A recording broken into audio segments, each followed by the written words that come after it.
Halo kawan semua, selamat datang kembali di Cara Bagus kali ini.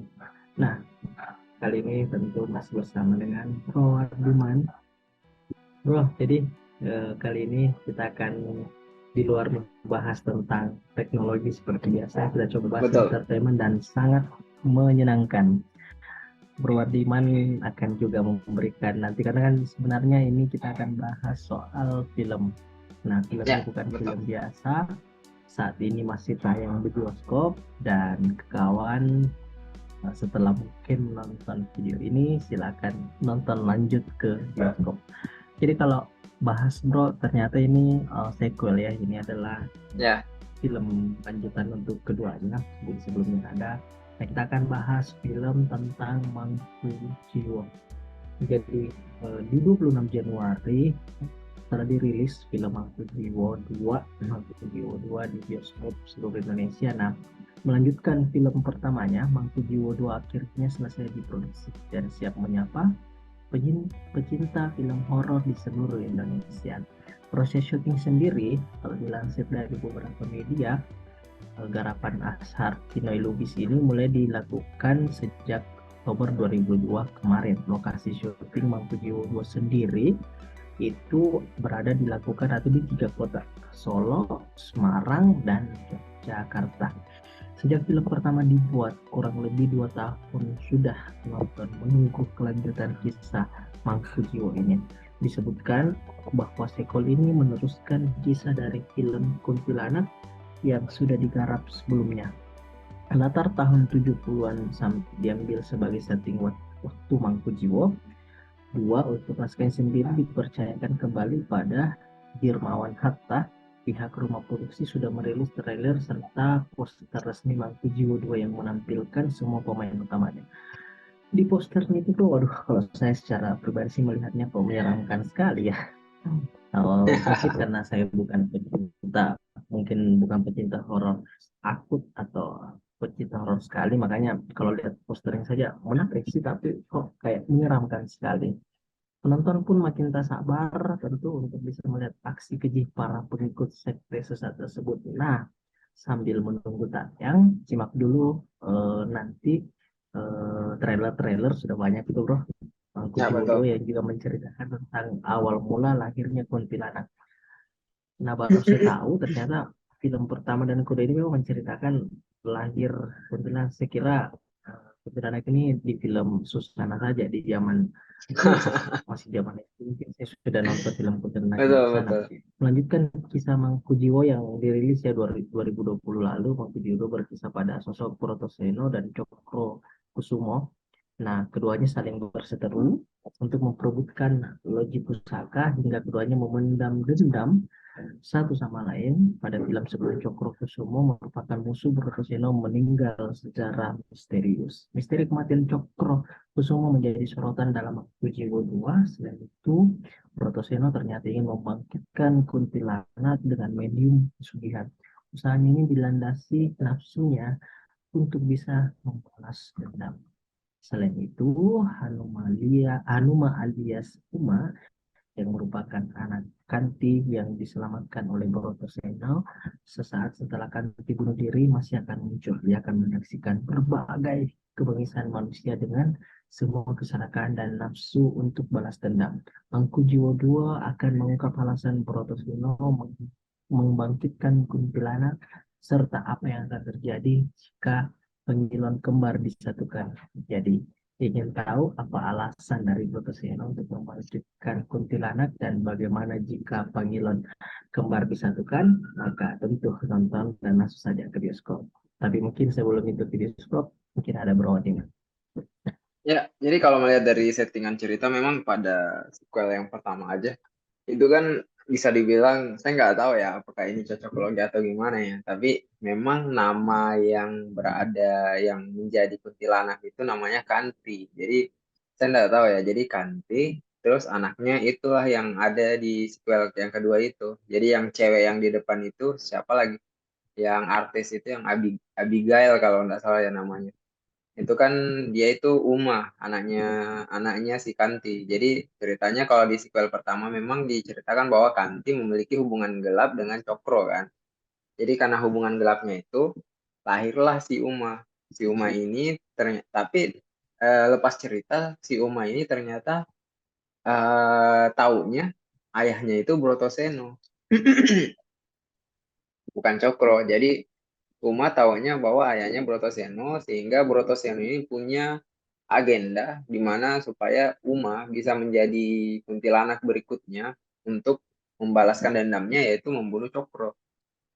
Nah, kejam sekali sih kalau dilihat, memang kejam karena bukan dengan tangan sendiri tapi dengan tangan anak kandungnya Cokro sendiri untuk membalaskan dendamnya. Malah istrinya yang dulu itu dibuat menjadi kuntilanak, terus anaknya disuruh membunuh juga. Kejam sekali sih kalau dilihat dari settingan cerita yang film pertama ya. Tapi memang kalau dilihat, saya nggak tahu antisipasi kita di sequel yang kedua ini seperti apa. Karena kalau melihat juga sih, kan sudah tayang ya Pak Bagus ya di bioskop. Dan kalau melihat juga sequel yang kedua ini lebih menceritakan mungkin pergolakan itu. Jadi kita kan di sequel pertama itu cuman sampai balas dendamnya doang. Jadi Cokro mati udah selesai. Dan dibunuhnya juga sama si kuntilanak kan. Nah, yang ceritanya waktu itu jadi bersamaan. Jadi Uma pergi ke rumah Cokro untuk balas dendam ceritanya. Tapi nggak tahu tuh ternyata itu ayahnya, nggak tahu juga. Dan sampai terakhir itu Uma yang kesurupan. Jadi kayak Umanya kesurupan, terus Umanya juga sudah ini akal akal sehatnya udah kayak nggak ini. Jadi kayak orang kayak autis begitu.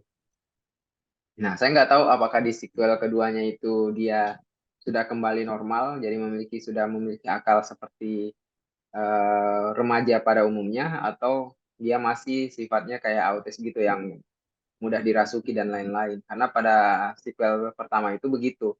Dan kalau dilihat memang yang belum terpecahkan sebenarnya kenapa harus sampai segitunya gitu. Kan kalau seumpama kita melihat kalau cuma untuk gara-gara apa begitu balas dendamnya, kan nggak usah sampai dia panggil menggunakan itu ya, menggunakan seumpama anaknya ataupun istrinya, apa itu, apa yang lagi namanya, selingkuhannya Cokro untuk dijadikan kuntilanak, kan nggak perlu sampai ke situ. Kenapa harus sampai ke situ? Terus kenapa juga harus menggunakan pusaka itu yang pengalon jiwa ya, apalagi namanya, yang dua cermin itu kan.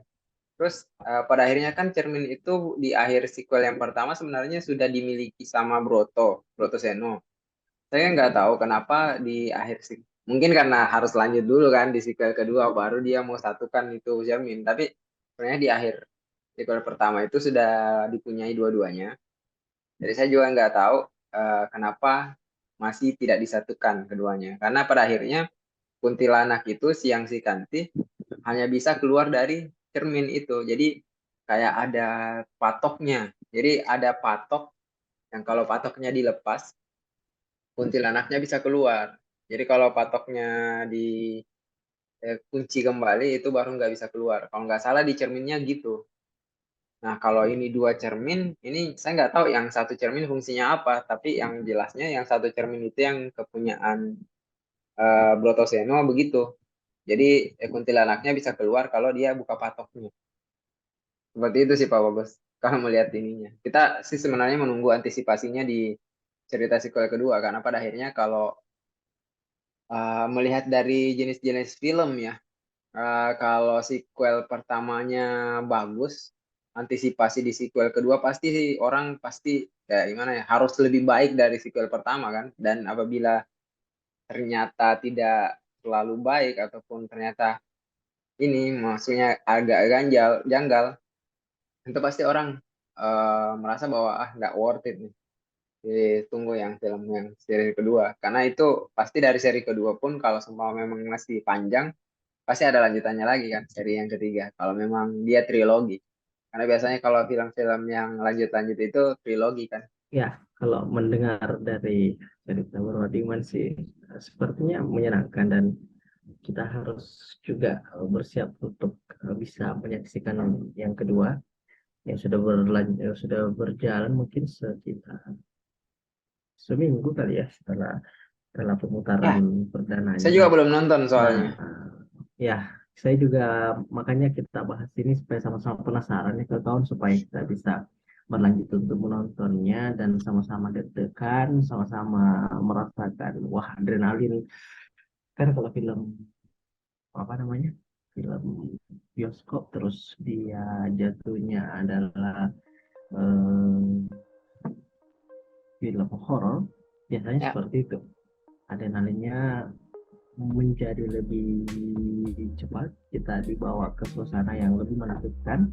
Nah, ini yang akan memberikan kita sesuatu gitu, dan betul. tentu akan sangat menyenangkan, memberikan hiburan, dan bisa mengembalikan refresh pemikiran kita lagi, kalaupun tidak dihantui dalam tidur.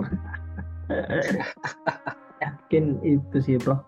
Ya, betul. Saya berharap ini bisa kita nonton terus kita menikmati hiburan, tentu melepaskan diri dari penatnya mungkin aktivitas keseharian. Orang-orang akan bilang oh mungkin orang-orang yang menonton film horor itu tidak takut apa ya, tentu ada rasa takutnya, justru itu Ya, mereka betul. menonton itu karena ingin melihat, ingin sedikit melepaskan apa ya, adrenalin adrenalin atau melepaskan sedikit kepenatan dirinya gitu.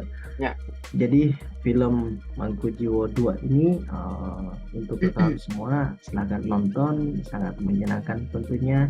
Nanti kita sama-sama diskusi lagi ketika kita sudah nonton bareng. Masih ada bro? Kayaknya udah nggak ada sih, kok bagus. Ya. Kalau memang udah nggak ada bro, berarti di Mangku Jiwo 2 ini tentu Bro Toseno akan membangkitkan kuntilanak. Serta apa yang akan terjadi jika panggilan kembar disatukan, apakah kuntilanaknya akan langsung keluar dari cermin itu, karena dari kata Bro Iman itu adalah kunci bagaimana kuntilanak itu bisa berubah. Mungkin sekian dari diskus kita tentang Mangku Jiwo 2, film yang sangat menarik di 2023 ini. Semoga kita sempat untuk bisa menyaksikan film ini dan terus mendukung karya-karya seperti film-film ini. Mungkin terima kasih, sampai jumpa lagi di konten Bicara Bagus, dan jangan lupa mampir ke channel YouTube Bagus Writer sama Bagus dan Pro Adiman.